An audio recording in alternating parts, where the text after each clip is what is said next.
qu'il y a quelque chose comme un communautarisme, ou que ce qui doit être valorisé, c'est la différence. Hein. Bon, c'est la différence de l'esprit du peuple allemand par rapport à celui de ses voisins. Ça pourrait être aussi bien le français, le russe, l'égyptien, l'algérien, etc.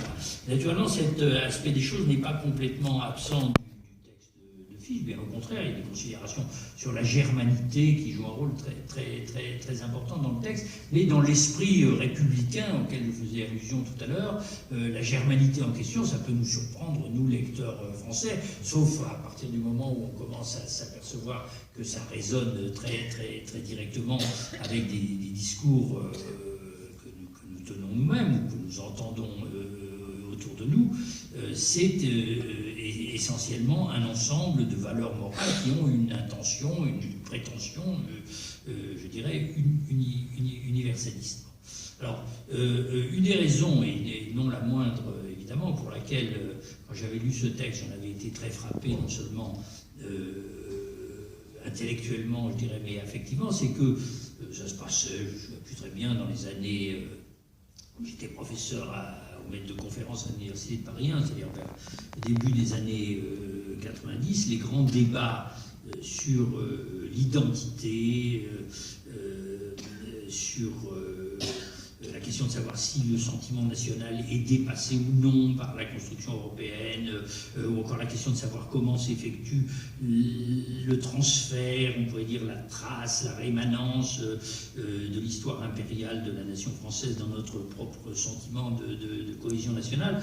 Tout ça était évidemment d'actualité, et au fond je m'étais dit c'est extraordinaire, il faut aller lire ce texte d'un grand philosophe allemand classique pour trouver d'une certaine façon la notion qui nous permet de mieux comprendre notre propre problème à nous, et ça continue d'être le cas aujourd'hui, c'est-à-dire, au fond, je dirais, la puissance, la force du sentiment qui fait que les individus sont attachés non seulement à la communauté dont ils font partie, mais à une représentation territoriale de leur histoire collective, et à l'idée d'une frontière, au fond, qui les sépare des autres et dont ils sont en quelque sorte les porteurs, qui portent en eux. Au fond, c'est aussi puissant, c'est un sentiment quasiment religieux, bien que tout à fait laïque dans ses formulations institutionnelles. Et puis en plus, il y avait des passages du texte de Fichte qui faisaient extraordinairement penser au Silence de la mer de Vercors, parce qu'il rattachait à cette idée de la frontière intérieure une certaine capacité, si vous voulez, de garder sa dignité, ou de ne pas se laisser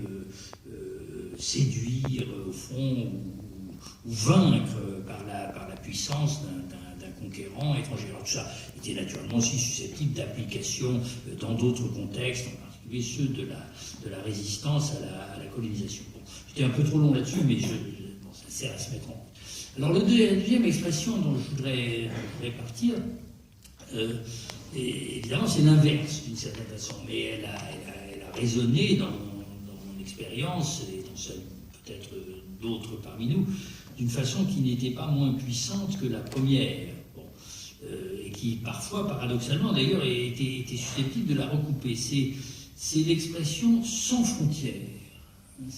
Alors, dire, c'est juste deux mots, vous les sortez de leur contexte. Alors, évidemment, il y a plusieurs contextes auxquels on peut penser. Celui auquel je pense le plus naturellement, c'est celui de la tradition internationaliste. Mais évidemment, la tradition internationaliste a connu elle-même, au cours des 2 derniers siècles en particulier, toutes sortes d'applications, toutes sortes de contextes d'applications différents, et les usages qu'elle a reçus, ou les tonalités dont elle a été affectée, n'ont pas toujours été les mêmes. Alors, on pourrait remonter jusqu'au manifeste communiste de Marx, et j'attache personnellement beaucoup d'importance à réfléchir sur ce texte, parce que je suis persuadé que l'idée du communisme dont on parle à nouveau, ça me semble très intéressant, au moins chez les intellectuels, mais pas seulement, dans la période actuelle, qui donc n'est pas une idée enterrée, mais dont la signification est quand même à repenser sans aucun doute, telle qu'elle est proposée par Marx à la fin du manifeste communiste, manifestement est faite de l'étroite fusion, si vous voulez, de deux grandes thématiques, ou de deux grands objectifs, dont il pensait avoir démontré, et ensuite il a continué bien sûr, et ses successeurs après lui, sur cette lancée, qu'ils étaient, je ne dis pas automatiquement combinés l'un avec l'autre, mais enfin, néanmoins, historiquement, tendanciellement, indissociables. Bon. L'un d'entre eux, bien sûr, c'est le thème prolétarien, c'est l'idée de la lutte des exploités, en particulier de la classe ouvrière ou du prolétariat, contre les formes d'oppression sociale qui sont liées à l'exploitation économique, et l'autre, évidemment, c'est le thème de l'internationalisme. Bon. D'où les formules dont certains d'entre vous, peut-être tous, se souviennent certainement, par lesquelles se termine le manifeste communiste. Les prolétaires, les communistes, pardon, excusez-moi, mettent en avant dans toutes les luttes sociales la question de la propriété des moyens de production, et d'autre part, ils s'unissent, ils constituent un parti, dans le sens très large qu'on donnait à cette notion à l'époque, qui n'a pas de nationalité, qui ne connaît pas de frontières, même dans le cours du texte, l'expression combien contestable, les ouvriers n'ont pas de patrie, cette notion pour eux n'a pas de signification, mais plus positivement, ça voulait dire évidemment dans une perspective qui renouvelle le cosmopolitisme et qui fait de la frontière et de tout ce qui va avec, c'est-à-dire le territoire, la nationalité, l'identité nationale, l'État-nation, au fond des reliques du passé et des moyens de l'oppression ou des façons de dresser les exploités les uns contre les autres. Bon, alors, tout ça, évidemment, a continué. Bon, il est facile de dire que l'histoire du mouvement communiste qui s'est inspiré de Marx a représenté à bien des égards une réfutation, en tout cas s'est heurté aux contradictions qui étaient implicitement contenues dans cette représentation de Marx. Mais tout ça n'empêche pas que le mot d'ordre du sans frontières, exprimant à la fois un idéal de liberté, je dirais, et un comportement militant dans le champ des luttes d'émancipation, est un mot d'ordre qui s'est périodiquement renouvelé. J'avais autrefois dans ma bibliothèque, je ne sais plus où il est, je n'arrive pas à le retrouver, un gros volume traduit en français datant des années 1930, c'est à peu près contemporain, si vous voulez, de la guerre d'Espagne, des brigades internationales, qui était l'œuvre d'un ouvrier communiste allemand qui s'appelait, j'ai oublié son nom, enfin bon, mais je sais que c'était de Hambourg, qui s'appelait Sans patrie ni frontières. Bon. Et puis plus tard, alors évidemment ça c'était déjà une toute autre conjoncture, je me souviens que dans les années 80, peut-être certains d'entre vous s'en souviennent, au moment où avaient eu lieu les grandes marches de 83 et de 84 pour l'égalité, bon, qui avait posé justement en termes non seulement d'accès à la citoyenneté, mais je dirais de révolution, de transformation profonde dans la conception même de la nationalité française, la question de l'égalité qu'on appelle aujourd'hui postcoloniale. Il existait un journal qui s'appelait Sans frontières. Et alors évidemment, déjà à cette époque, j'étais plus perplexe parce que je me posais la question de savoir, je voyais et même je participais d'une certaine façon à cet idéal, c'est-à-dire l'idée que, au fond, l'émancipation de l'humanité, c'est, entre autres choses, bien sûr, le dépassement des oppositions, des conflits qui sont cristallisés de façon violente dans la forme des guerres, en particulier sur la ligne frontière. Et en même temps, je me posais une question que je me pose toujours de plus en plus aujourd'hui, naturellement, qui est de savoir si l'idée de l'abolition des frontières est une idée à laquelle on puisse se rallier sans aucune réserve ou sans aucune inquiétude. dirais les choses de cette façon. Bon, non seulement parce que, comme je le disais tout à l'heure en parlant de la frontière intérieure, les sujets humains sont attachés à des identités collectives qui elles-mêmes sont liées à des territoires ou à la constitution historique de certains territoires, mais surtout parce que le monde économique dans lequel nous vivons aujourd'hui, celui de la mondialisation, est bel et bien, j'anticipe un peu des choses sur lesquelles d'ailleurs je sais que d'autres vont aussi intervenir, un monde qui d'une certaine façon abolit les frontières, plus exactement qui les abolit pour un certain type de processus de circulation, avant tout naturellement la circulation des capitaux, mais avec la circulation des capitaux va la circulation d'une partie au moins des élites dirigeantes du monde dans lequel nous vivons. C'est sur cette circulation que se construit la gouvernementalité, au fond très anarchique du monde dans lequel nous vivons. Et puis c'est d'autre part dans le cadre de ce monde, bien entendu, que se produisent à la fois ou que s'intensifient quelques-uns des phénomènes sécuritaires les plus désagréables et même les plus oppressifs. De telle sorte que l'idée de l'abolition pure et simple des frontières est une idée qui peut paraître aussi inquiétante qu'attrayante, y compris, je le répète, du point de vue d'une mobilisation anticapitaliste. Bon, il m'est arrivé de dire, et j'ai eu l'occasion d'en discuter, alors ça, il y a un petit peu de science-fiction là-dedans, ou de technologie, ou de politique-fiction, mais pas entièrement. Il m'est arrivé d'en discuter avec quelques-uns des meilleurs spécialistes de la sociologie, de la transformation des méthodes sécuritaires, du fonctionnement de la police dans le monde dans lequel nous vivons, Didier Bigot par exemple. Bon, et on voit tout de suite qu'il y a une façon de supprimer les frontières qui peut paraître souhaitable d'ailleurs à certains des puissants du monde dans lequel nous vivons aujourd'hui, qui consiste tout simplement à remplacer les contrôles, c'est déjà le cas dans une certaine mesure, implantés, visibles,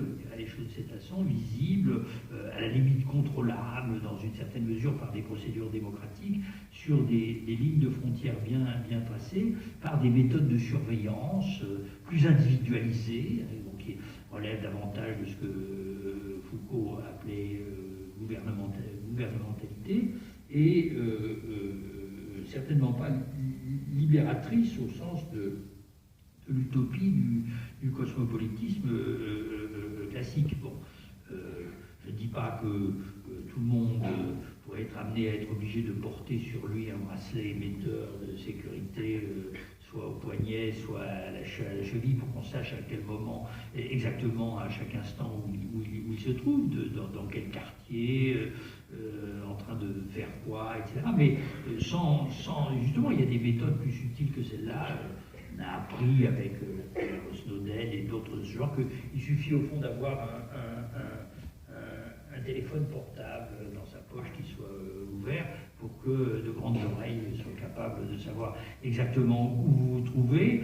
Et quand les grandes oreilles savent où vous vous trouvez, évidemment, il y a d'autres appareils, on pourrait dire, de protection ou de protection préventive qui, à juste titre ou non, c'est toute la question, peuvent entrer en action pour aller vous chercher là où vous êtes et de toute façon limiter votre liberté. Alors, paradoxalement, on se trouve amené ici à prendre en considération une espèce de processus d'intériorisation de la frontière. Il y a quelque chose d'intériorisation et d'individualisation, si vous voulez, de la frontière, qui est quelque chose de partiellement virtuel, qui relève en partie encore peut-être de la science-fiction, mais moins que nous ne le croyons, moins que nous ne le croyons, et qui met en évidence, je dirais, de façon massive, l'ambivalence extraordinaire de cette notion et du rapport que nous entretenons avec elle. Alors, tout ça,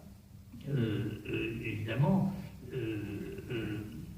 c'est des réflexions que je me faisais, et d'autres aussi, il y a déjà un certain temps, mais dans la conjoncture où nous nous trouvons aujourd'hui, elles se sont trouvées surdéterminées, je dirais les choses de cette façon, par d'autres images et par d'autres questions. Bon. Alors, là encore, au risque de simplifier terriblement les choses, je me contenterai de prononcer un nom auquel on pourrait en ajouter beaucoup d'autres d'ailleurs, mais je n'en choisis qu'un, qui a une sorte de valeur symbolique. Bon. Ce nom, c'est Calais.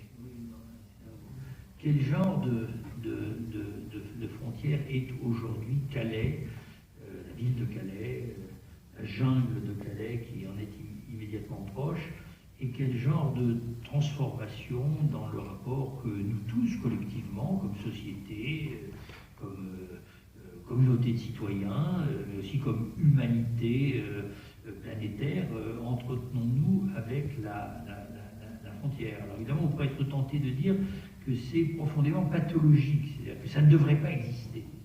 Alors, à certains égards, c'est ce que je pense, parce qu'il y a des aspects insupportables dans le spectacle et dans la réalité, je dirais, du spectacle que nous recevons de cette situation, qui est en gestation depuis des années, bien sûr, bon, et qui s'aggrave de jour en jour. Et puis naturellement, à l'intérieur de cette situation insupportable, il y a tous les comportements, y compris les comportements admirables, de dévouement humain, qui révèlent le caractère conflictuel de l'institution frontalière. Par exemple, ce militant ou ce membre anglais d'une ONG, d'une association de secours aux migrants, qui est passé en jugement il y a quelques jours, comme vous savez, pour avoir essayé de faire passer la frontière, en l'occurrence la Manche, à une petite fille contre le règlement. Bon. Et si on, sans oublier tout ça, on essaie de dépasser le choc, le choc et l'impression de cette situation, sans oublier pour autant qu'il y a là une urgence, je dirais politique, pas simplement humanitaire, mais politique, pour se demander ce qui appelle ici la réflexion. Il me semble que c'est entre autres choses, si vous voulez, l'émergence d'un phénomène anthropologique, pour le mot dans le sens assez général, il a une dimension morale, il y a une dimension historique et sociale, il y a des dimensions politiques, qui n'est peut-être pas absolument sans précédent, mais qui prend aujourd'hui une importance de plus en plus grande. C'est d'ailleurs le fait qu'il y a des gens qui vivent sur la frontière, qui vivent sur la frontière ou qui vivent dans la frontière. Donc, on pourrait dire de façon philosophique, un peu prétentieuse, quelque chose comme un être frontalier de l'humain est en train d'émerger. Bon. Il y a d'ailleurs beaucoup de gens qui s'intéressent à cette question, notamment des anthropologues. Michel Agier, par exemple, écrit des choses très, très intéressantes sur ce point. Ça a commencé avec les camps de réfugiés dans certaines régions du monde, en particulier en Afrique, et puis aujourd'hui, c'est d'autres sortes de camps qui sont quelquefois intermédiaires entre le réfugié, le camp de réfugiés, la prison, la surveillance, la répression, etc. Bon. Et ça veut dire qu'il y a des êtres humains de plus en plus nombreux pour qui la frontière n'est pas, au sens classique, soit quelque chose d'extérieur, si vous voulez, qui nous sépare d'un autre territoire ou d'une autre communauté, qu'on peut être amené à franchir naturellement épisodiquement, mais qui a fondamentalement une fonction de séparation. Ce n'est pas non plus, à proprement parler, quelque chose qu'on veut abolir, ou qu'on pourrait abolir au sens de l'utopie cosmopolitique classique, relayée par la grande idée, ou une des grandes idées de la tradition communiste et internationaliste. C'est devenu un cadre de vie, et c'est devenu une réalité à la fois institutionnelle et sociale, dont il faut bien tenir compte, même si on veut la transformer. Bon. Et je pense que ce point signe une transformation cruciale, au fond, dans l'histoire de l'humanité, et en particulier dans l'histoire de l'Europe, en tout cas. Bon. Parce qu'il est possible que les choses aient commencé depuis beaucoup plus longtemps que ça dans d'autres parties du monde, et que nous soyons simplement rattrapés ici par des tendances que nous avions tendance justement à extérioriser et à considérer comme étant plutôt le lot des autres. Bon. Alors, tout ceci conduit, me semble-t-il, à essayer de réfléchir à nouveau sur cette question de différents points de vue, en partie hétérogènes, mais aussi, si possible, en partie convergents. Bon.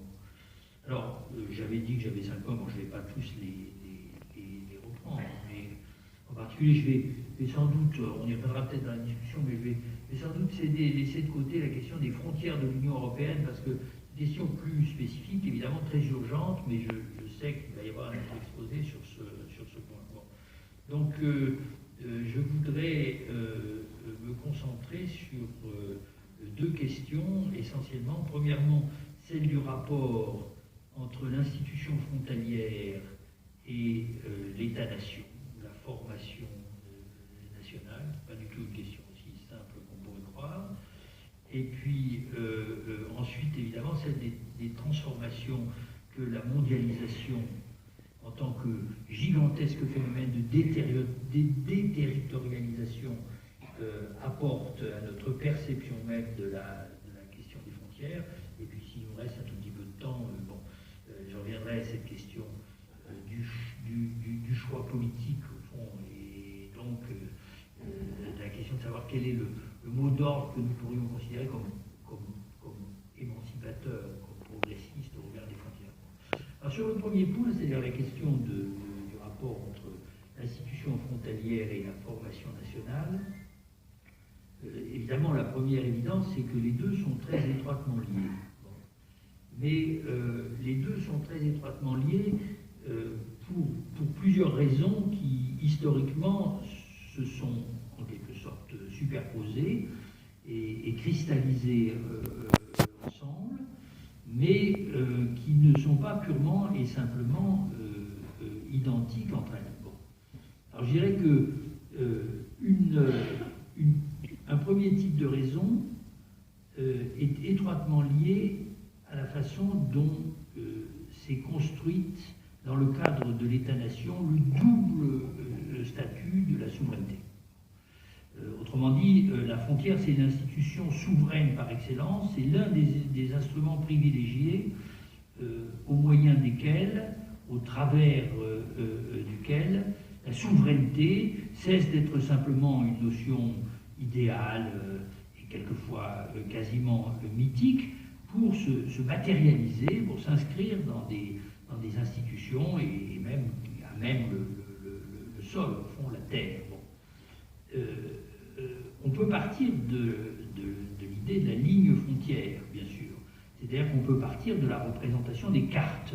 Alors, je ne sais pas ce qu'a dit le collègue géographe qui est intervenu avant moi, mais je ne pense pas prendre trop de risques en suggérant qu'il a dû suggérer que les cartes sont en fait le reflet d'une réalité beaucoup plus complexe que on ne l'imaginerait d'abord simplement en voyant le tracé sur une image. C'est très beau les cartes, c'est très beaux objets, mais c'est en même temps des objets très énigmatiques, me semble-t-il. Et aujourd'hui, de plus en plus. Bon. Alors, pourquoi? Bon. D'abord parce que, comme le disent aussi souvent les géographes, je me souviens de Yves Lacoste qui avait employé cette expression comme titre d'un de ses livres, la géographie, ça sert d'abord à faire la guerre, mais c'est parce que la géographie sert à tracer les frontières. La ligne frontière est à la fois la ligne de partage entre des communautés, entre des peuples, entre des nations, plus ou moins évidemment profondément séparées, voire antagoniques les unes par rapport aux autres. Je vais tout de suite donner un exemple. Mais c'est aussi en même temps la ligne sur laquelle se matérialise la différence entre la guerre et la paix. On pourrait dire, je crois que toute frontière, au sens politique du terme, en tant qu'incarnation de la souveraineté d'un État, est immédiatement associée à la question de savoir si on est en guerre ou si on est en paix avec ses voisins, et éventuellement il s'agit de la transition d'une de ces situations ou d'un de ces états par rapport à l'autre. Bon. Autrement dit, s'il n'y avait pas de frontières, on ne pourrait pas entrer en guerre au sens classique du terme.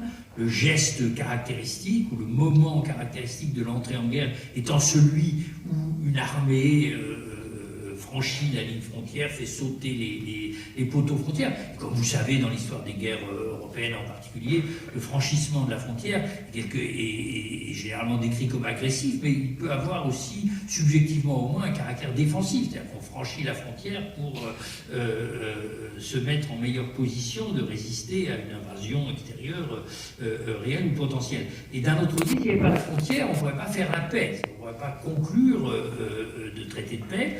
Et en même temps, ceci attire notre attention sur le fait que l'un des moments, l'un des contenus au fond fondamentaux, caractéristiques de la conclusion d'un traité de paix, c'est le rétablissement d'une frontière ou c'est éventuellement son déplacement, les deux choses étant très étroitement liées entre elles, puisque l'enjeu des guerres a souvent été, entre la France et l'Allemagne par exemple, de savoir quels étaient les territoires qui appartenaient à l'une des nations ou à l'autre. Et déjà, en 1807, au moment de Fichte, c'est de ça qu'il était question. Bon.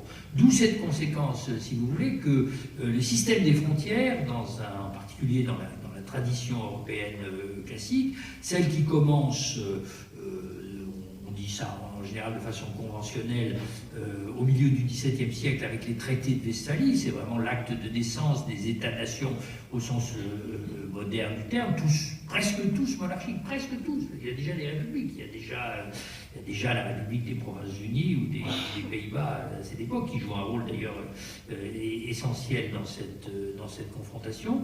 Donc cet acte de naissance du système des États-nations, c'est en même temps le moment où on invente le régime des frontières, le régime diplomatico-militaire des frontières au sens moderne. Bon.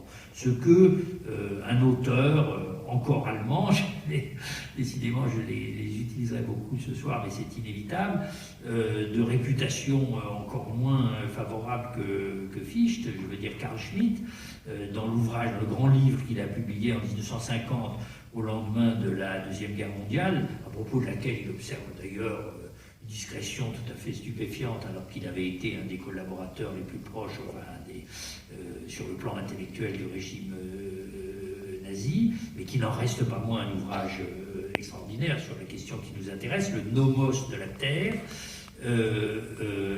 propose ou invente ou systématise ce qu'il appelle le jus publicum europaeum, c'est-à-dire le droit public européen, qui est le droit des relations entre États souverains et système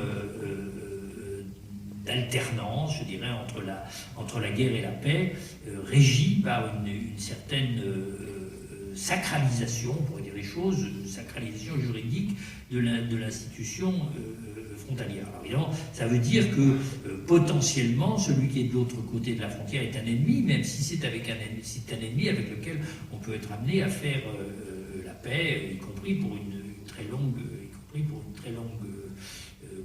durée. Bon. Alors évidemment, je vais redire un petit mot de Schmitt pour une autre raison dans une minute. Bon. Cette situation, en apparence, est stable. Elle est stable au moins sur le plan des principes.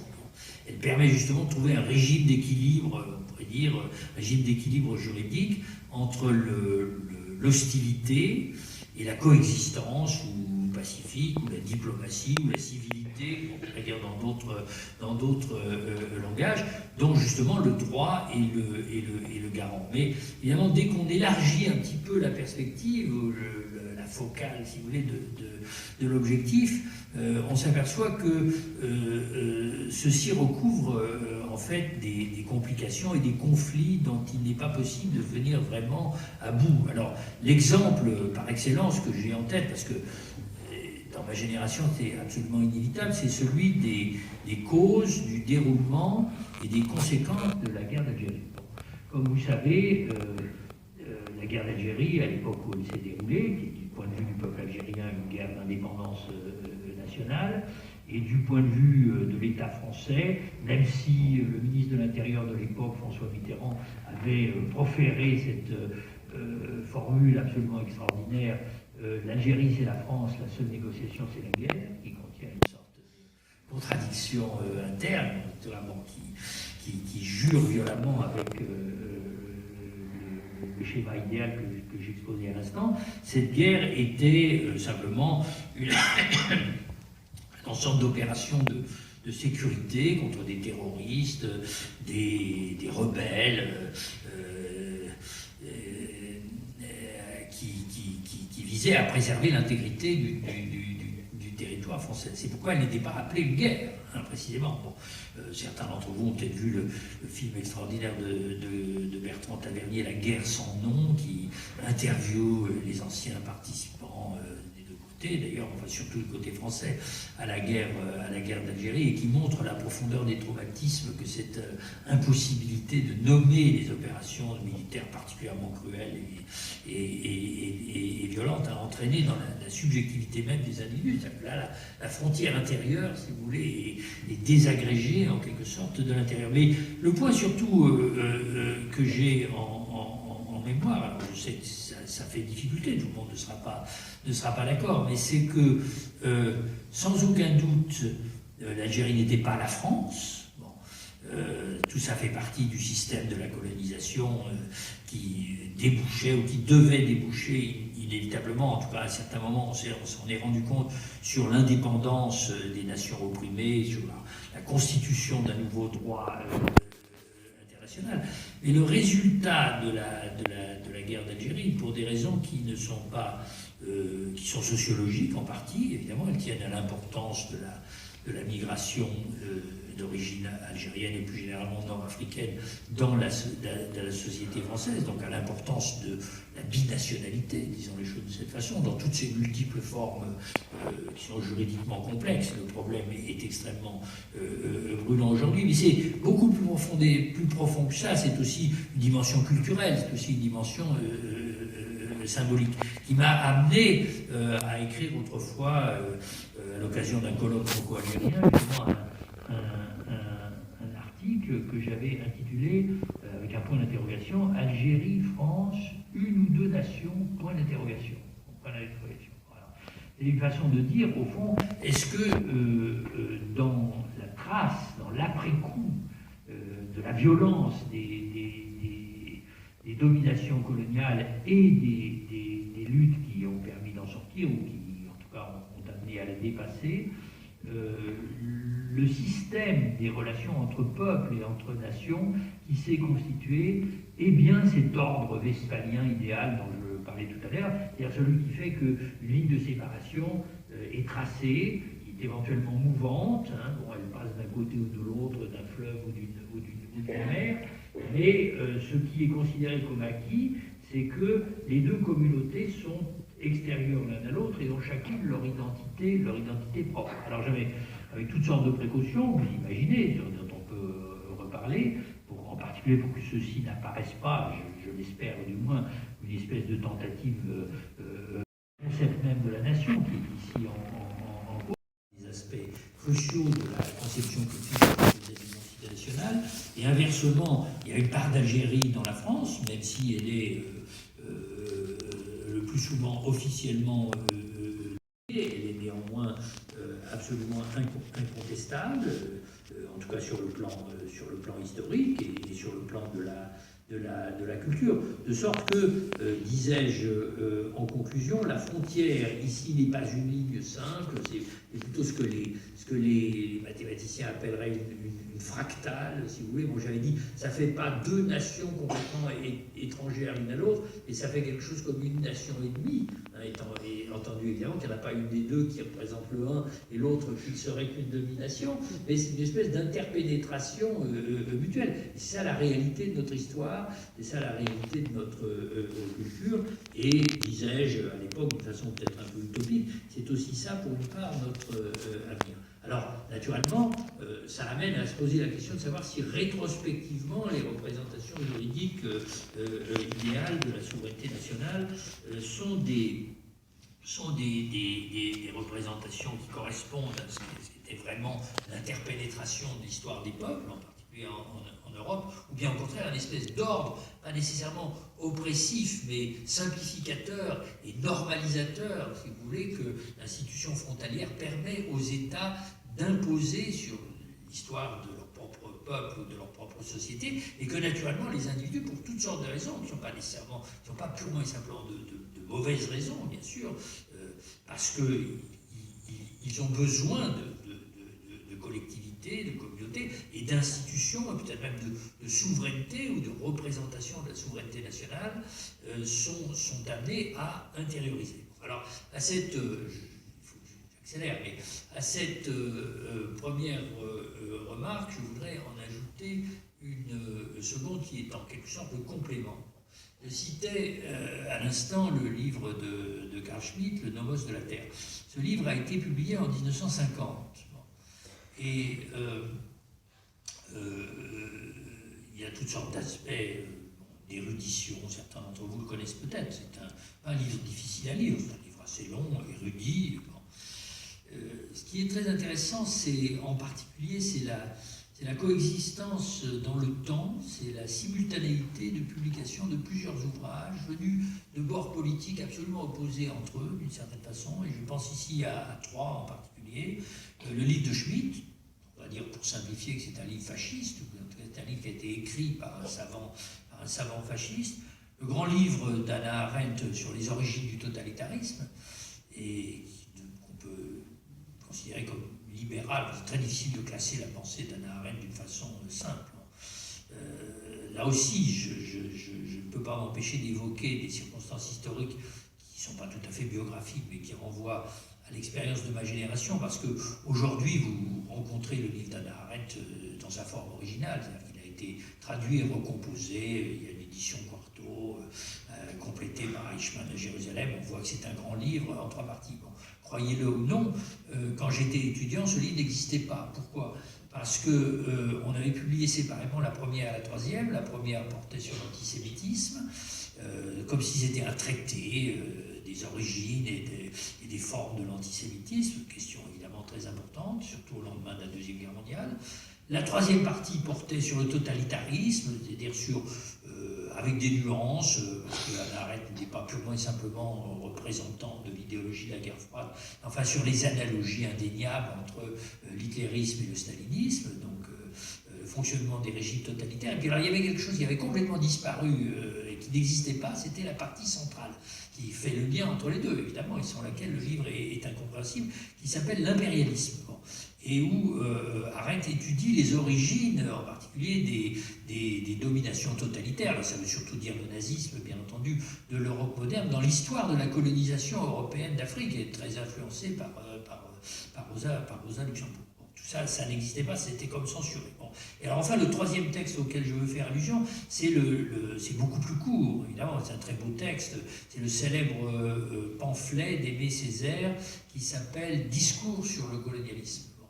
Et ces 3 livres ont été publiés tous les 3, ou ces 3 textes ont été publiés tous les 3 entre 1950 et 1952, ou 1951, 52. Bon, alors, évidemment, ils tirent dans des directions complètement différentes. Césaire est un communiste, ou c'est un communiste qui est en train de transformer, au fond, une vision classique du communisme en vision de libération des peuples colonisés. Schmitt est un fasciste, et Arendt est un grand penseur libéral. Bon. Alors, ce qu'ils ont en commun, ce qui est tout bon, et là je vais reprendre l'expression qui donne son titre au livre de Schmitt, le nomos de la Terre, c'est d'avoir pris conscience et d'avoir mis au centre de leur description du phénomène national la grande division du monde en 2 régions, à régime juridique et politique complètement différents. Alors, aujourd'hui on dirait le nord et le sud. Bon.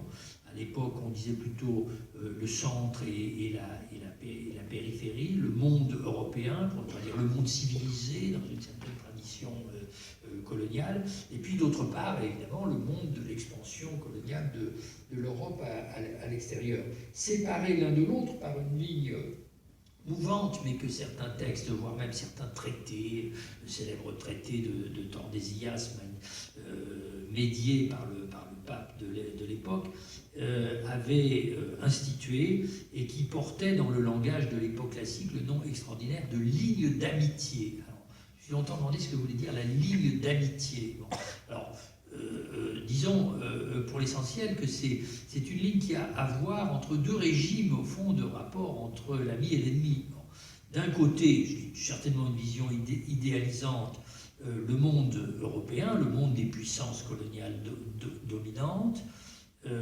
qui est précisément régi par cette alternance de la guerre et de la paix, de l'hostilité et de la diplomatie, laquelle suppose, au moins idéalement, que la diplomatie est toujours en germe dans la guerre, et que par conséquent la guerre ne devient pas barbare. Alors, on sait que historiquement, à partir de 1914 au moins, c'est pas du tout ce qui s'est passé. Bon.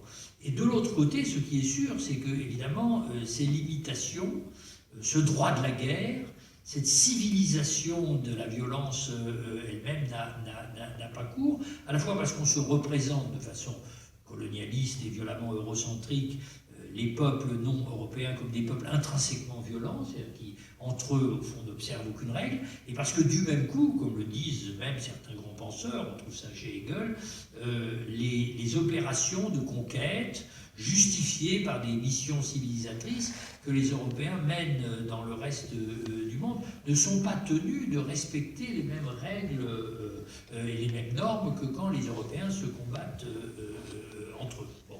Alors, ça veut dire que d'un côté, il y aurait une guerre civilisée, et de l'autre côté, il y aurait une guerre barbare, si vous voulez. Bon. D'un côté, il y aurait un régime des frontières, qui est un régime de droit, et de l'autre côté, il y aurait une espèce de concurrence sauvage qui les déplace en permanence, ou qui éventuellement les trace de façon arbitraire, comme ont été tracées les frontières des pays d'Afrique par les puissances coloniales qui se les sont partagées, et qui aujourd'hui encore non seulement existent, mais sont des foyers de conflits permanents. Alors, quand j'ai réfléchi à cette question, il m'est venu à l'esprit une image qui là encore, venait pas de mon enfance, mais enfin de mon éducation, on va dire les choses. Et que, suivant la génération à laquelle vous appartenez, vous reconnaîtrez aisément, ou bien qui, au contraire, ne vous dira plus rien. C'est l'histoire des cartes, c'est l'image des cartes, des planisphères qu'il y avait dans la salle de classe quand j'étais élève moi-même à l'école primaire ou au lycée. Donc dans les années 50, à la fin des années 50, avant précisément l'indépendance de l'Algérie, la décolonisation officielle du système français. Et ces cartes géographiques sont des objets de musée aujourd'hui d'ailleurs. Je ne suis pas encore allé à l'exposition Frontières qui est au musée de l'immigration en ce moment à la Porte Dorée. Je vais y aller. J'espère, je pense qu'il y a des cartes géographiques de ce genre. Comportaient cette caractéristique frappante qu'elles adoptaient une couleur caractéristique pour chacune des grandes nationalités ou des grands espaces impériaux, au fond, qui se partageaient le monde. Alors, la couleur française, c'était le rose. Moi, je ne sais pas pourquoi. Les Anglais, c'était le bleu ou le rouge, mais nous, c'était le rose, bon, dans mon souvenir. Bon. Donc, l'Empire français est décoloré en rose. Est-ce que cette coloration en rose, ça ne s'invente pas, hein, bon, avait comme effet de mettre en évidence, si on y réfléchit, ou j'y réfléchis plus tard, c'est de matérialiser graphiquement, on pourrait dire, la dualité de l'institution de la frontière. C'est-à-dire le fait que la frontière n'est pas une ligne simple, mais que, aussi longtemps que dure l'impérialisme, c'est une ligne double, hein, évidemment, parce qu'il y a une première ligne qui fait le tour de l'Hexagone, qui circonscrit la métropole. Et puis il y a une deuxième ligne qui circonscrit, elle comporte éventuellement toutes sortes de circonvolutions, ça aussi c'est une fractale complexe, et elle circonscrit les régions qui font partie de l'Empire. Alors ceci amène immédiatement à deux réflexions. Bon, la première, c'est que, pour nous au moins, c'est-à-dire pour toutes les nations d'Europe occidentale, on pourrait poser la question de savoir comment généraliser ceci éventuellement à d'autres, ça vaut naturellement dans une certaine mesure aussi pour l'Amérique du Nord et pour la Russie. Bon, la formation nationale est toujours déjà une formation impériale. L'histoire de la nation n'est pas séparable de l'histoire de l'Empire.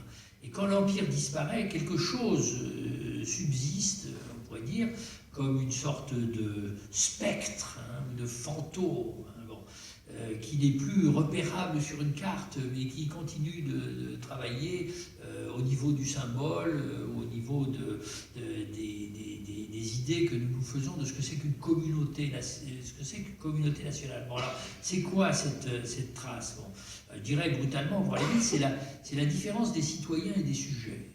C'est la différence des citoyens et des sujets. Bon, pourquoi? Alors, j'avais lu à l'époque, évidemment, des textes juridiques produits par les grands maîtres, on pourrait dire, de la science juridique, du droit public français de l'époque de la Troisième République, qui sont des républicains incontestables et même éventuellement progressistes, avec des dimensions sociales, Carré de Malberg, Duguy, etc. Bon, et ils expliquent très bien, mais ça se trouve dans tous les manuels, qu'à l'intérieur de l'espace de la nation impériale française, il y a deux catégories d'individus. Il y a ceux qui sont des citoyens et il y a ceux qui sont des sujets, mais ils ont la nationalité en commun. Bon. Donc cette représentation signifie qu'à l'intérieur de la nationalité, il y a une différence de statut fondamentale, évidemment, avec une différence de population dominante et de population dominée. Vous allez me dire, aujourd'hui, ça n'existe plus. Alors, je dirais, c'est toute la question. C'est toute la question. C'est toute la question de savoir si la trace de l'Empire à l'intérieur des nations post-coloniales ou ex-coloniales comme la nation française n'est pas constituée précisément par le fait qu'il y a toujours, ou que peut toujours ressurgir, que se trouve toujours en quelque sorte en embuscade derrière la porte, la possibilité de distinguer plusieurs façons d'habiter la nationalité, si vous voulez. L'une qui est de plein droit et l'autre qui est assujettie ou qui est subordonnée ou qui est éventuellement considérée comme factice ou comme problématique quand les représentations de la tradition impériale se sont renversées et sont devenues plus défensives, plus identitaires, on pourrait dire que ça n'était le cas à l'époque coloniale. Alors je n'en tire pas de conclusion simpliste, bon, pourquoi ne pas dire les choses comme elles sont. Par exemple, je ne crois pas à la justesse du discours des indigènes de la République, même si je reconnais qu'ils posent des questions qui sont fondamentales, c'est-à-dire à l'idée, si vous voulez, que la différence de statut entre la population dominante, les colons, disons, ou la métropole, et les indigènes colonisés, se serait en quelque sorte reproduite à l'identique au sein de la nation française d'aujourd'hui. Je pense que ça n'est pas exact du point de vue sociologique, et puis que c'est une façon, au fond, simplificatrice, parce que passéiste, de décrire les conflits qui habitent la nationalité française d'aujourd'hui. Et il faut reconnaître que le problème de la dualité de la ligne frontière, si vous voulez, ou de la double frontière, et par conséquent des deux modalités d'appartenance à la communauté nationale qu'elle délimite, même si c'est à l'intérieur d'un même territoire, est un problème qui n'a pas cessé de se poser. Alors, il faut que je m'arrête, ce problème n'a pas cessé de se poser, mais il a été, je pense, profondément bouleversé par ce que nous appelons la mondialisation. Et l'un des aspects de la mondialisation, évidemment, c'est la migration. C'est le changement de statut de la migration. Ce changement de statut se produit sous nos yeux, je le rappelais tout à l'heure en évoquant Calais, sous des formes qui sont dramatiques, qui sont même insupportables, et qui placent les opinions publiques de nos pays devant des choix auxquels on n'échappera pas, évidemment. Ce sont des choix très dramatiques, parce qu'on tombera, si on ne tombe pas d'un côté, on tombe de l'autre, inévitablement. Il n'y a pas de moyen terme ou de fausses solutions intermédiaires. Donc, ou bien la reconnaissance des droits fondamentaux qui sont attachés au fait de la migration, quelles qu'en soient les causes fondamentales, pas dire que toute solution est viable sur le plan économique et juridique, mais le principe, c'est la normalité, en quelque sorte, de la circulation des individus à travers le monde, ou bien au contraire, les postures défensives, c'est-à-dire en réalité agressives, qui demandent à l'État de faire le tri parmi les populations qui se trouvent aujourd'hui sur le territoire de l'Europe ou qui y arrivent de façon à ne garder que les bons ou à protéger leurs droits, d'autant plus que ces droits s'amenuisent de différentes façons en rejetant ceux qui, en apparence au moins, les menacent. C'est un choix fondamental. Alors évidemment, ce que, du point de vue de la réflexion sur la frontière, il signifie, et c'est là que je m'arrêterai si vous voulez bien, c'est que plus que jamais, d'une certaine façon, ce que je voulais dire en citant le nomos de la terre de Schmitt, malgré le caractère déplaisant de son auteur, on se rend compte que l'institution frontalière a à la fois une signification locale, elle sert à construire l'identité politique, on pourrait dire, des communautés. Historiquement, elle a servi en particulier à définir la souveraineté du peuple, à instituer l'équivalence fondamentale entre la notion de citoyenneté et la notion de nationalité. Bon. Et puis d'un autre côté, elle a une signification globale, une signification mondiale, on va dire une signification planétaire. Ça a toujours été le cas. Hein. De telle sorte que le régime des frontières, la façon dont on les construit, la façon dont on s'en sert, la façon dont on les contrôle ou dont on contrôle le contrôle qu'elles instituent eux-mêmes, c'est aussi l'expression d'une façon de percevoir le monde et de chercher à l'organiser, non pas tout seul bien entendu, mais si possible en collaboration et en concertation avec tous les peuples et toutes les nations qui l'habitent. Bon. Je suis donc profondément persuadé, c'est ce que j'ai défendu depuis de longues années, qu'il faut sortir de l'alternative dont j'étais parti tout à l'heure, si vous voulez, l'intériorisation et la sacralisation de la frontière, le redoublement de la frontière politique et géographique, par une sorte de sentiment que la frontière, c'est ce qui nous constitue et que si on cédait sur son importance, on perdrait au fond notre identité personnelle et collective. Et puis de l'autre, l'idée de l'abolition des frontières. Disons que je suis devenu réformiste de ce point de vue, peut-être. En tout cas, je crois qu'il y a une tâche urgente qui est de réinventer le régime et le statut des frontières pour faire place en particulier, pas de façon exclusive, mais de façon quand même centrale, à ceux pour qui elle est un objet de confrontation permanente, c'est-à-dire ceux qui vivent sur la frontière ou qui lui sont confrontés tous les jours. Et ils sont de plus en plus nombreux. Alors c'est ce que j'avais appelé de façon hypothétique, et au fond, là encore, il y a sans doute un élément d'utopie il y a quelques années, la démocratisation des frontières. On m'a beaucoup demandé ce que je voulais dire par là, qu'est-ce que vous entendez par démocratisation des frontières.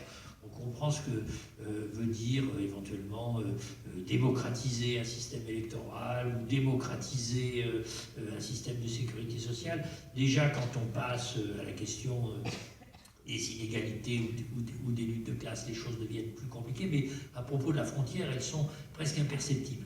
J'avais l'habitude, et je continue d'ailleurs, de prendre comme exemple, et c'est simplement une analogie qui ne délivre pas une solution, ce qui s'est passé dans l'histoire du droit du travail et par conséquent du mouvement ouvrier. Au fond, les droits des travailleurs, avant d'être remis en question plus ou moins fondamentalement, ont été conquis, définis, élargis à partir du moment où on n'a pas eu d'un côté une révolte pure, si vous voulez, une lutte des classes sauvages, et de l'autre côté un État qui aurait été purement et simplement au service des intérêts dominants, mais par la force des choses, et c'était à mon mon avis, fondamentalement le résultat d'une lutte ou d'un rapport de force, une obligation de confrontation, de négociation, et par conséquent une sortie, si vous voulez, de l'unilatéralité, du pouvoir discrétionnaire.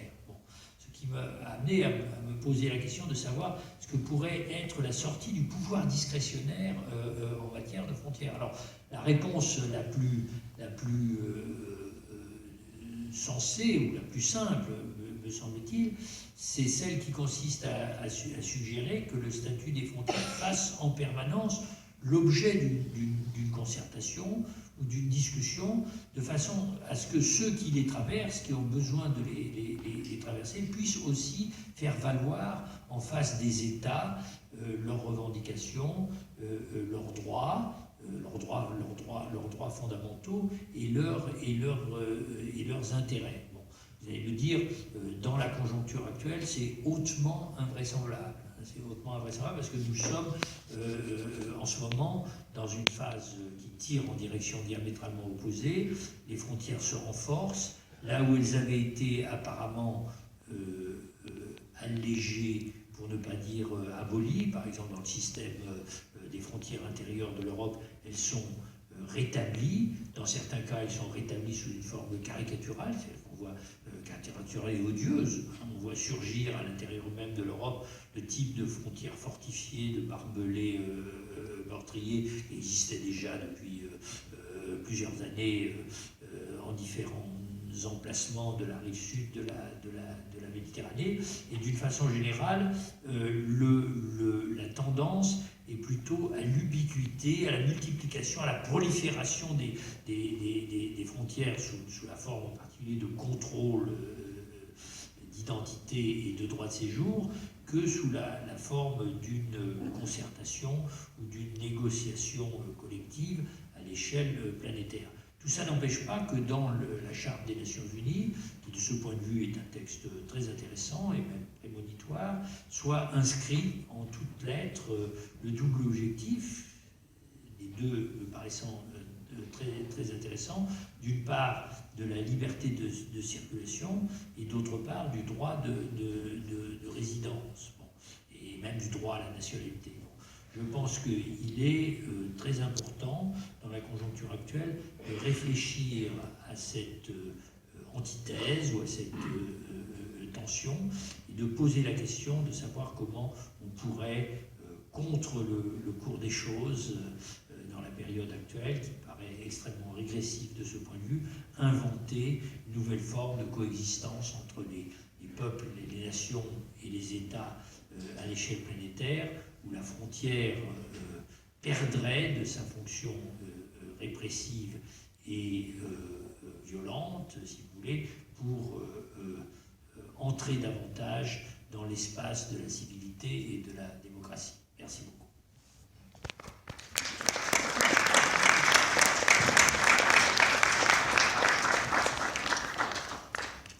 Merci Étienne. Je crois qu'effectivement, tu as bien rempli la demande que nous avions adressée. Les horaires sont flexibles. Et donc, que tu ouvres un champ de réflexion et de discussion, me semble-t-il, important. Donc, je ne veux pas monopoliser la parole, bien au contraire, même si traditionnellement la première question est toujours, je dois faire en sorte qu'elle ne vienne pas de ce côté-ci. Donc voilà. Alors il y a un micro, voilà, au troisième rang. On n'a pas forcément besoin. Mais c'est aussi pour l'enregistrement. Et oui, moi tout à l'heure j'ai fait l'idiot, mais... Je comprends pas bien votre analogie avec le droit du travail, parce que précisément, dans le droit du travail, l'État a en quelque sorte une position d'arbitre, pour stabiliser un rapport de force peut-être. Enfin, oui. L'essentiel du droit, c'est quand même la régulation entre employeurs et salariés. L'État est un tiers, alors que dans la question des frontières, l'État est effectivement un acteur premier. Alors, d'autre part, je me demande si on ne peut pas évoquer dans cette dans cette question un autre intérêt qui est l'exigence de repérer, de définir un périmètre par rapport à une certaine responsabilité, qui est un minimum de recouvrement d'un périmètre opérationnel, d'un périmètre institutionnel.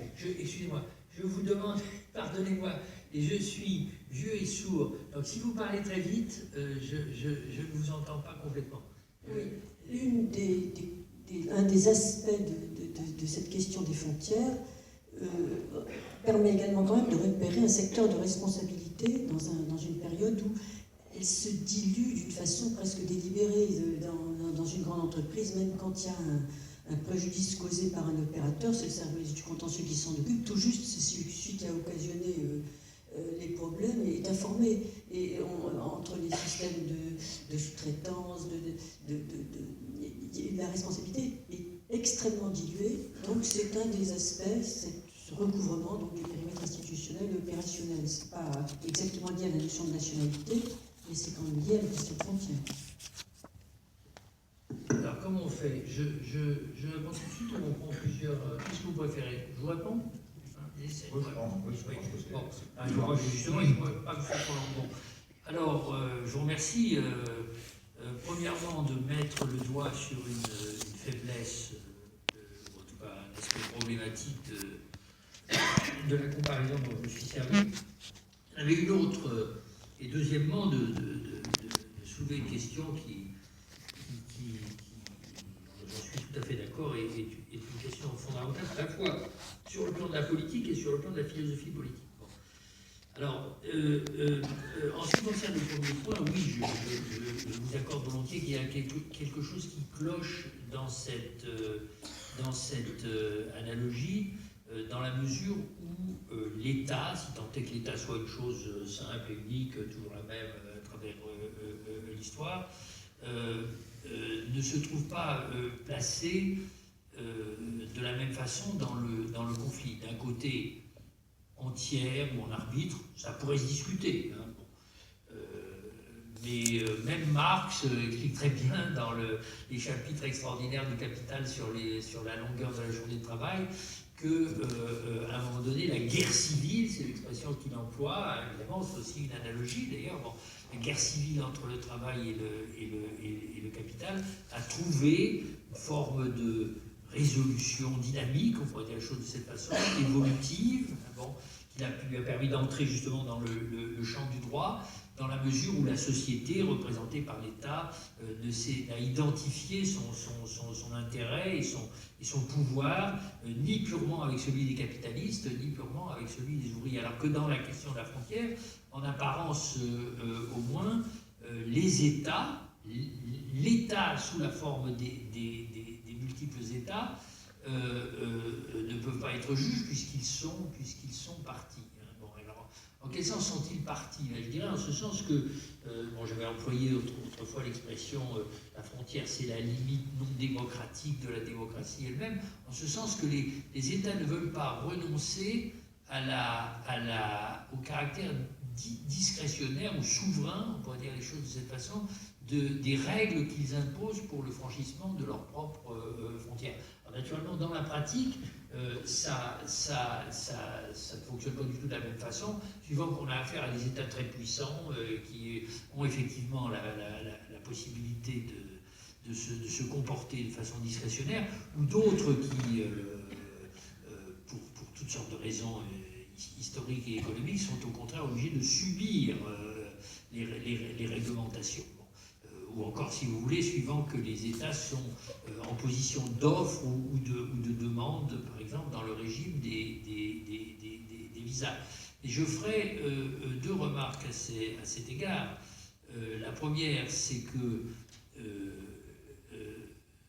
dans le cas général, en tout cas, le conflit est entre deux prétentions souveraines, hein, deux prétentions à la puissance discrétionnaire, dont la frontière elle-même, en tant que réalité vécue, objet historique et sociologique, est en quelque sorte l'enjeu. C'est-à-dire que parce que chacun des deux États veut s'approprier la frontière est elle-même l'enjeu d'un conflit entre les États. Donc la position du tiers, en l'occurrence, c'est plutôt, je tente un renversement problématique, c'est plutôt la position que les populations elles-mêmes pourraient occuper par rapport à la puissance des États.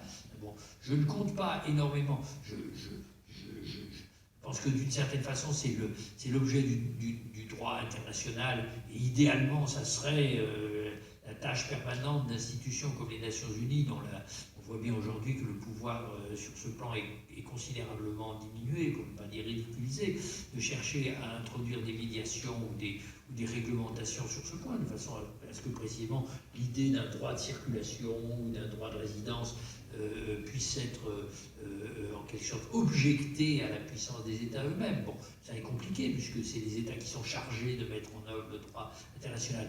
Et surtout, je me pose la question de savoir quelles sont les organisations de la société civile, si vous voulez, qui pourraient monter en puissance et en influence et se présenter ici en position de tiers par rapport aux États. Alors évidemment, quand j'ai commencé à développer des idées de ce genre, un peu utopique, je le reconnais volontiers, l'expérience que j'avais en tête, c'était l'expérience de la solidarité avec les sans-papiers. Parce que la solidarité avec les sans-papiers, avec toutes les limites que nous savons, mais aussi les éléments d'espoir, de renouveau de la pratique politique qu'elle comportait et qu'elle comporte toujours, a ceci de caractéristiques qu'elle exige finalement. C'est comme ça qu'ont été remportés les rares succès qui l'ont été, ou les succès qu'elles ont été.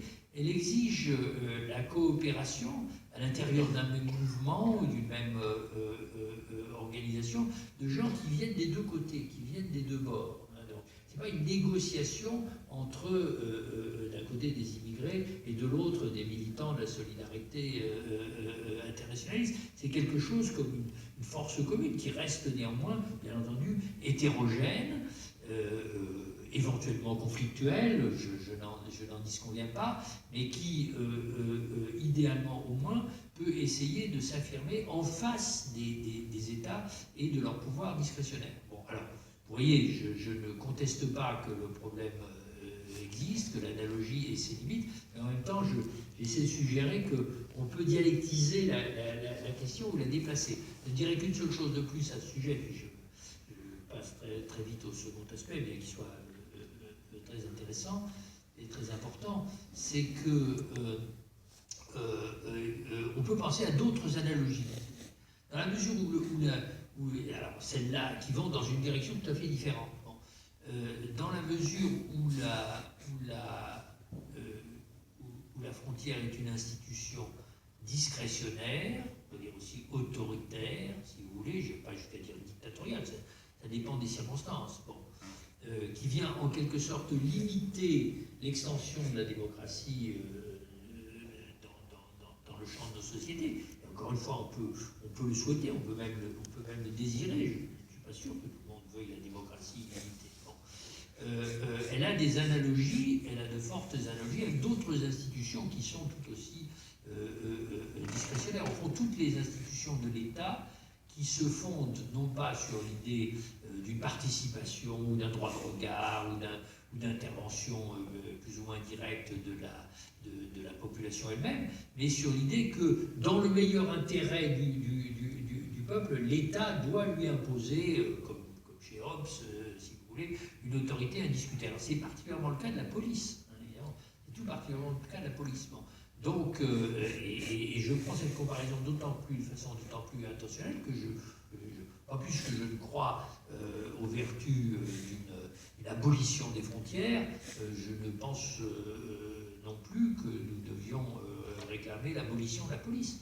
En revanche, l'idée de démocratisation de la police ou de contrôle démocratique des fonctions et du mode de fonctionnement ou de travail de la police est une idée qui a une longue tradition derrière elle et qui ressurgit périodiquement dans différents pays, souvent au détour bien sûr de circonstances conflictuelles ou même dramatiques, et qui est tout à fait pensable, viable et à mon avis crucial dans une perspective de citoyenneté. Donc, alors, je serais tenté de dire que démocratisation des frontières est très proche de l'idée de démocratisation de la police. Bon. Et du coup, ça me mènerait à l'idée que l'un des aspects les plus inquiétants de la situation dans laquelle on se trouve aujourd'hui, évidemment, c'est la militarisation des frontières en temps de paix, où c'est la cristallisation de l'idée de sécurité nationale, dont je ne dis pas qu'elle est sans cause, hein, c'est pas du tout ce que je dis ici, autour de sa fonction militaire, ce qui a entre autres pour effet, évidemment, de déplacer le problème de la légitimité, parce que démocratiser la police, c'est une revendication citoyenne, mais démilitariser les frontières en période, disons, de danger national, c'est beaucoup plus problématique à imaginer. Alors sur le second point, bon, excusez-moi, je suis trop long. Je ne suis pas sûr de comprendre absolument ce que vous voulez dire, mais bon, vous me direz si je me trompe. Mais je serais tenté de dire que le problème, c'est celui du rapport entre l'autorité publique et le territoire. Et effectivement, la mondialisation, c'est de ça qu'il faut parler, dans laquelle nous nous trouvons aujourd'hui, a produit un renversement, une inversion des rapports de force entre le marché et l'État-nation, qui a entraîné cette conséquence que on peut discuter pour savoir si les États-nations ont toujours été capables de maîtriser les forces du marché, mais aujourd'hui les forces du marché sont devenues, y compris chez nous, même dans les États les plus puissants du monde capitaliste, pratiquement inaccessibles, enfin, ou en apparence au moins, au contrôle étatique. Et ça se traduit en particulier, évidemment, comme nous le savons, par le fait que les grandes sociétés capitalistes du monde d'aujourd'hui, à travers la délocalisation, à travers la sous-traitance, tout simplement à travers la circulation des capitaux, peuvent se servir des frontières elles-mêmes d'une façon discrétionnaire, je vais dire, sur laquelle les États ont extrêmement peu de prise. D'où cette conséquence aussi très dangereuse pour la politique que le tout-puissant, l'État apparemment tout-puissant sur son territoire, est en réalité profondément impuissant,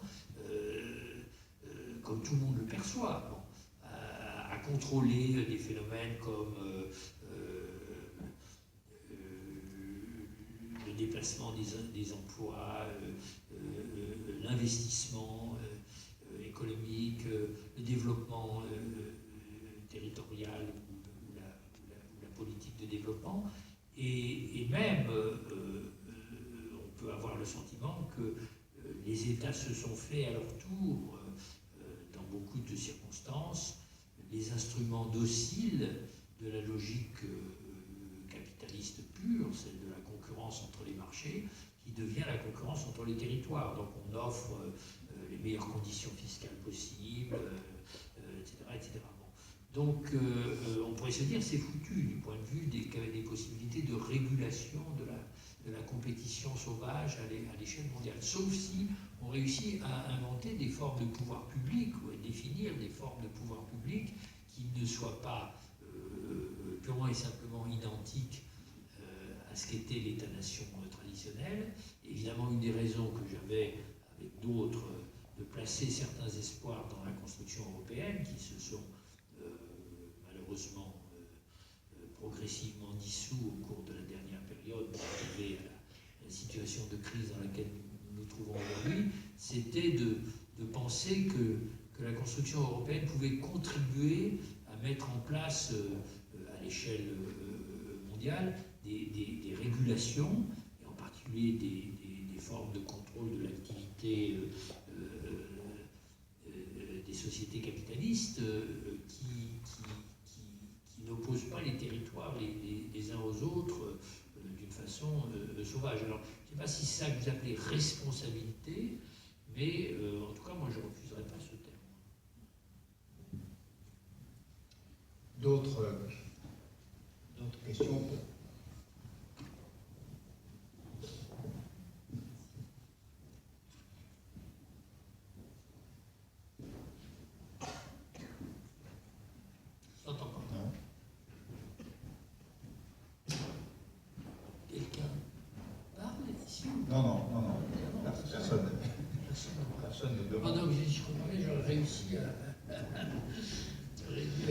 Oui. Je voudrais rebondir sur ce que vous venez de dire sur, finalement, la faiblesse des États par rapport à ce que vous appelez les marchés. Ce que vous venez de me dire me paraît très européocentré. Oui.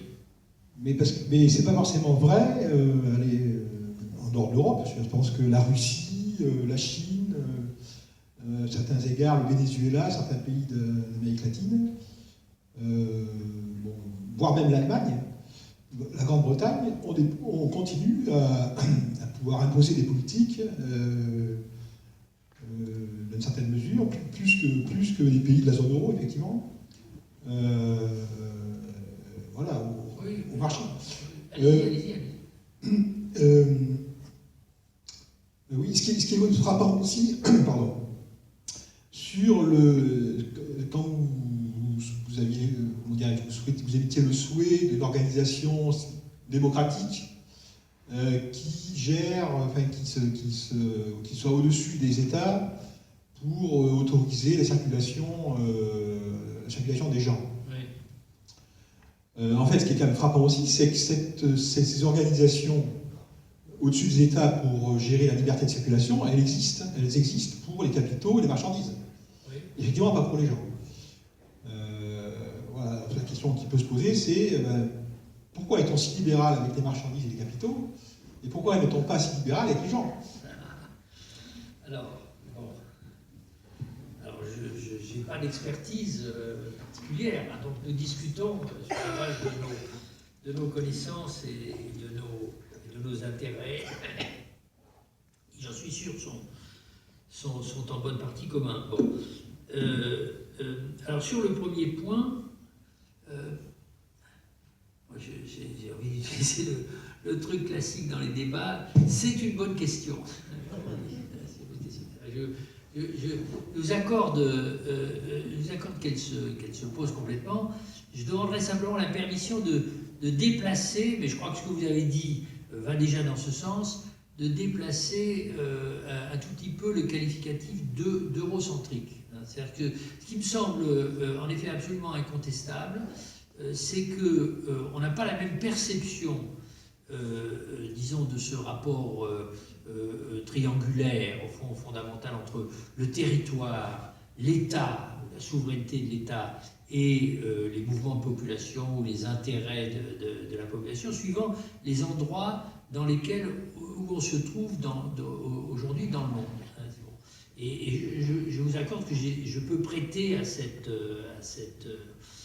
objection ou à cette critique, dans la mesure où je parle de mondialisation d'une façon indifférenciée, alors qu'en réalité, ce que je pense, c'est presque exactement le contraire, c'est-à-dire que la mondialisation n'est pas une uniformisation.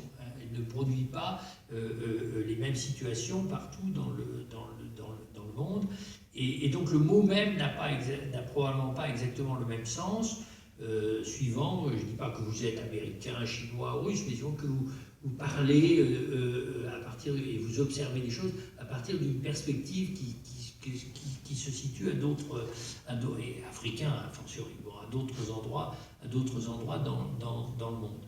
Donc, justement, l'idée facile, l'idée fausse de la mondialisation, c'est que la mondialisation homogénéise.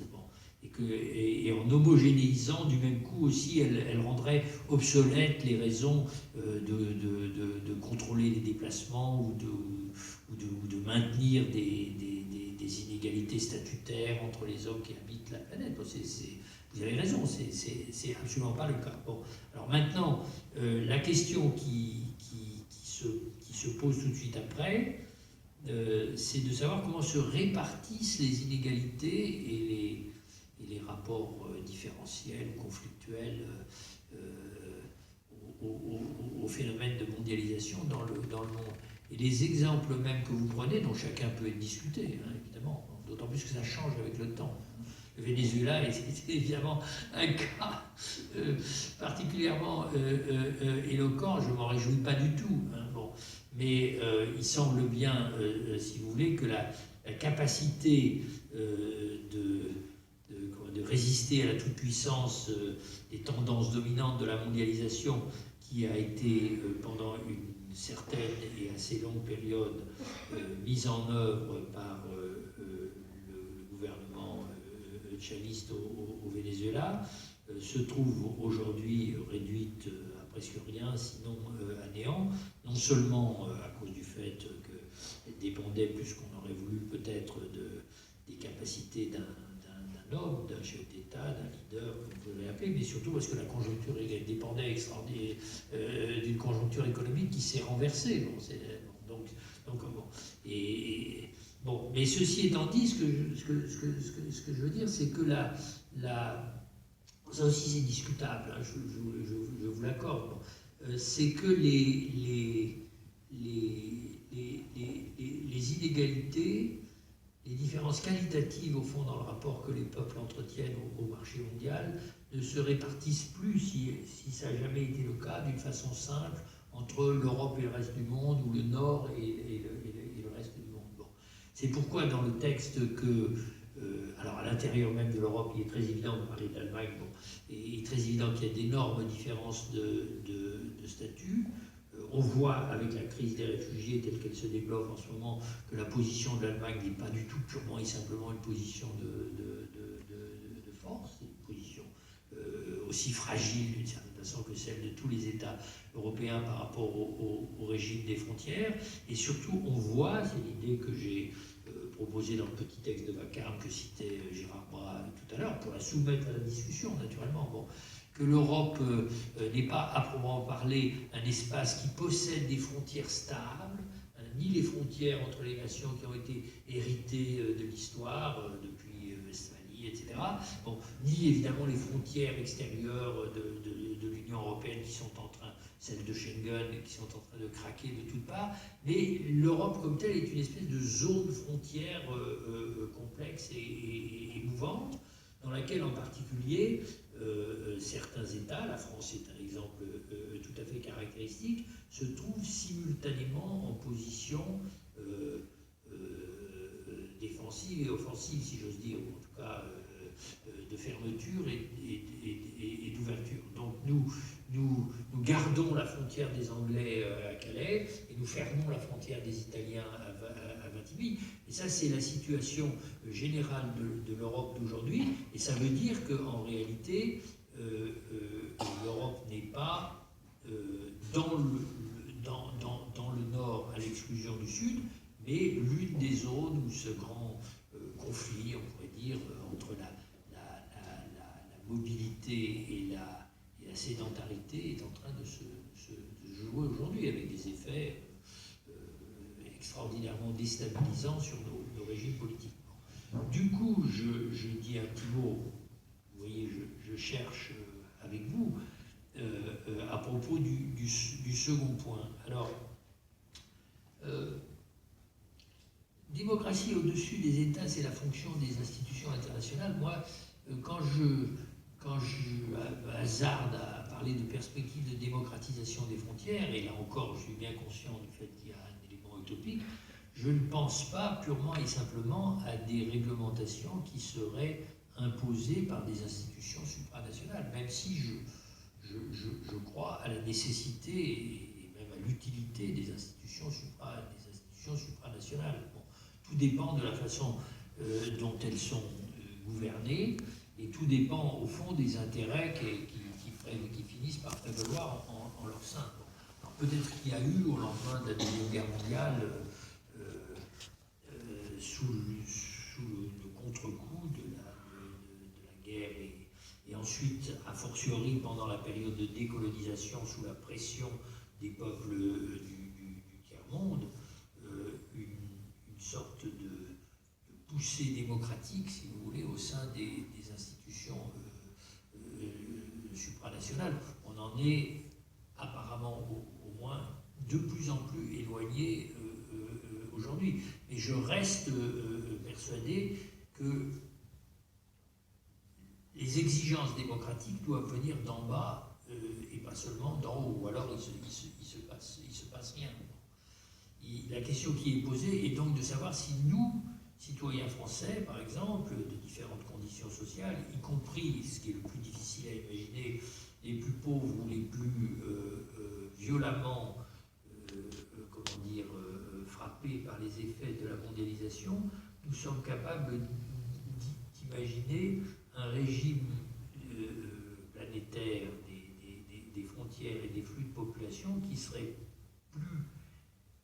plus avantageux et qui serait plus juste, y compris de notre point de vue, que le système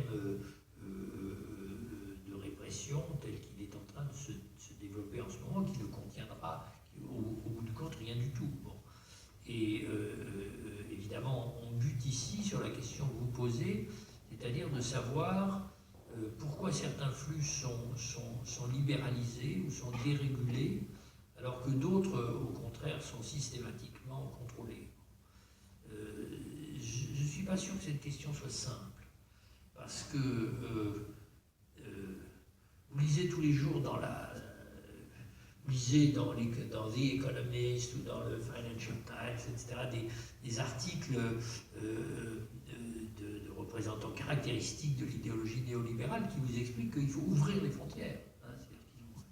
De même qu'il n'est pas absolument impossible que la raison c'est sûrement compliqué, mais que la raison pour laquelle la chancelière allemande a pris les positions qu'on sait, qui vont peut-être lui coûter son poste, on verra bien. Bon.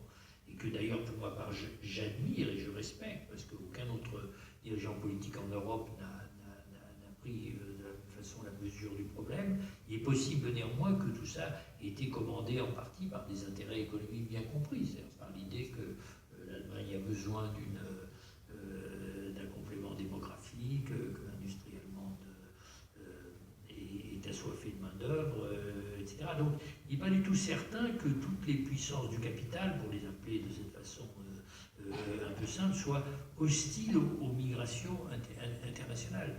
Et du même coup, la question se pose de savoir quelles sont les raisons, les complexes de raisons qui font que des tendances politiques, des partis, des États et des opinions publiques voient dans l'ouverture des frontières une sorte de catastrophe de civilisation, un danger existentiel.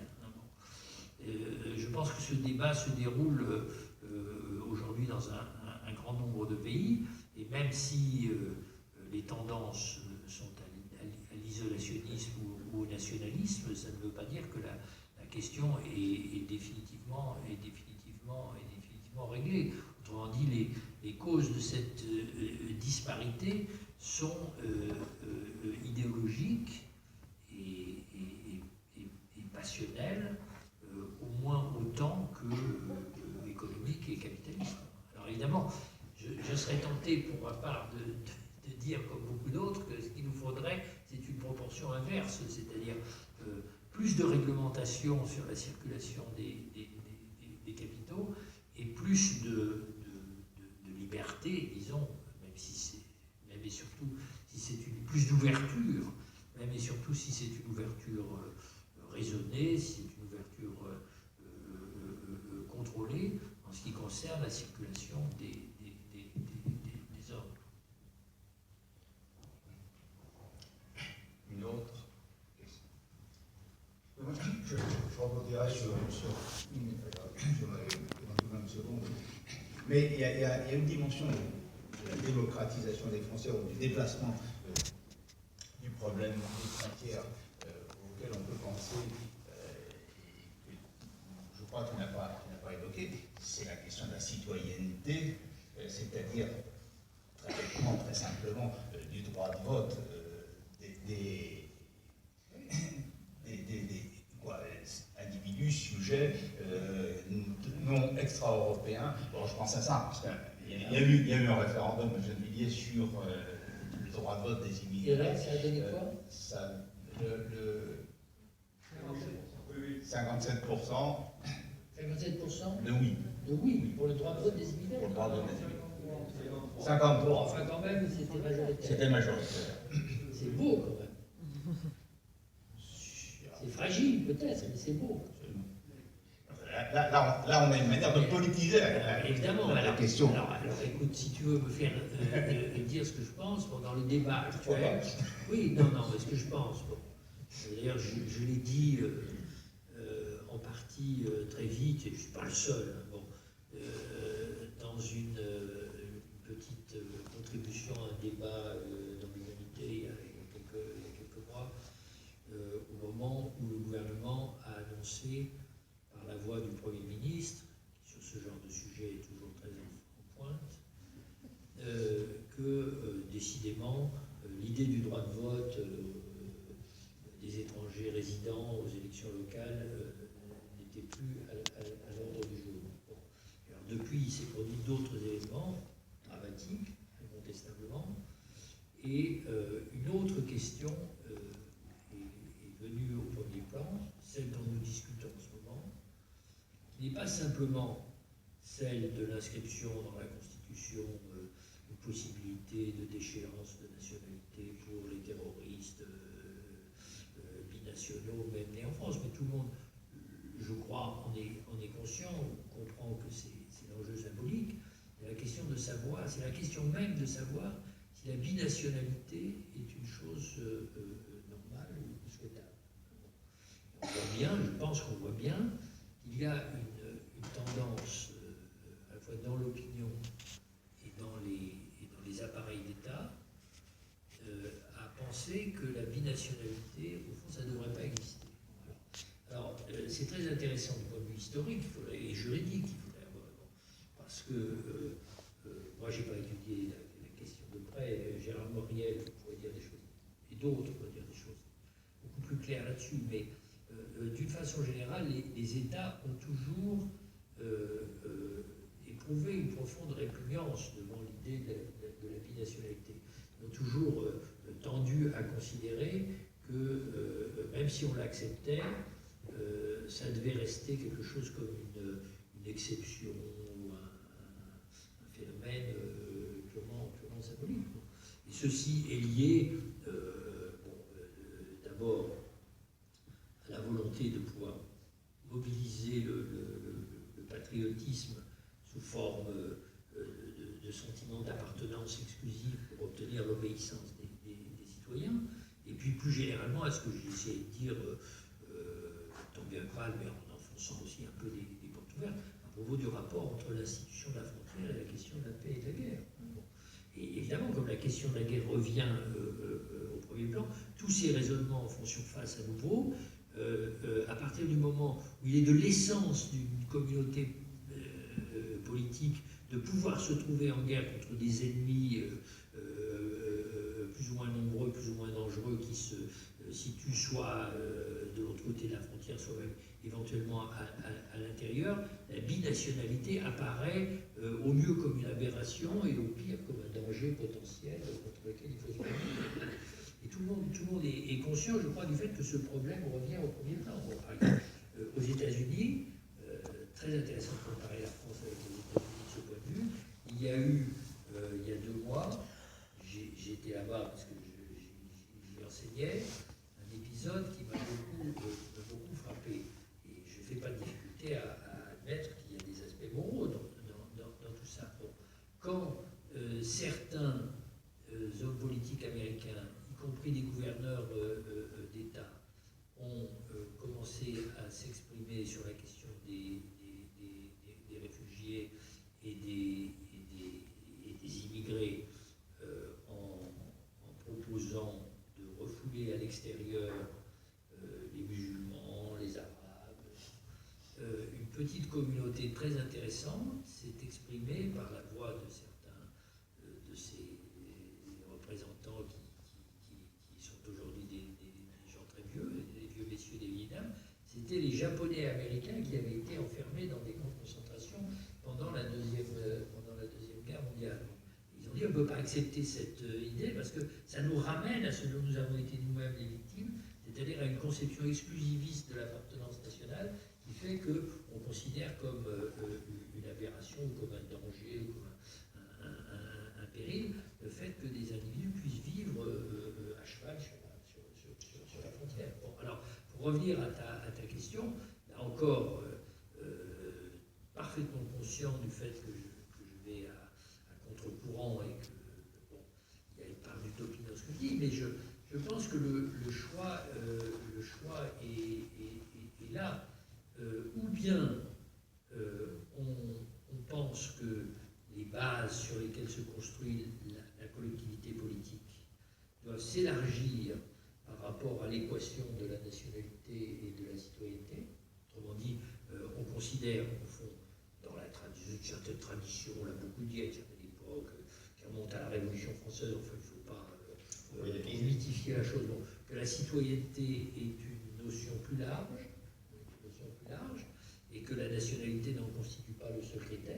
Bon, alors, ça ne veut pas dire que le droit de vote est ouvert sans aucune condition, mais ça veut dire au minimum, c'est ce que j'ai toujours pensé, que les individus qui participent effectivement à la vie sociale, par leur travail, par leur culture, par leur résidence, par les enfants qui mettent à l'école, bon, qui sont ici chez eux, hein, au fond, bon, sont potentiellement des citoyens comme les autres, et que ça devrait être reconnu au niveau du droit, pas seulement le vote local, mais le vote politique national. Bon. Ou bien alors, on part à l'autre extrême, et malheureusement, c'est la direction, j'espère qu'on n'ira pas jusqu'au bout, mais quand même vers laquelle semblent s'orienter certaines des tendances actuelles, c'est-à-dire qu'on remet en question l'idée que dans le monde d'aujourd'hui, il puisse et il doit y avoir, comme conséquence de l'histoire, de la colonisation, de la décolonisation,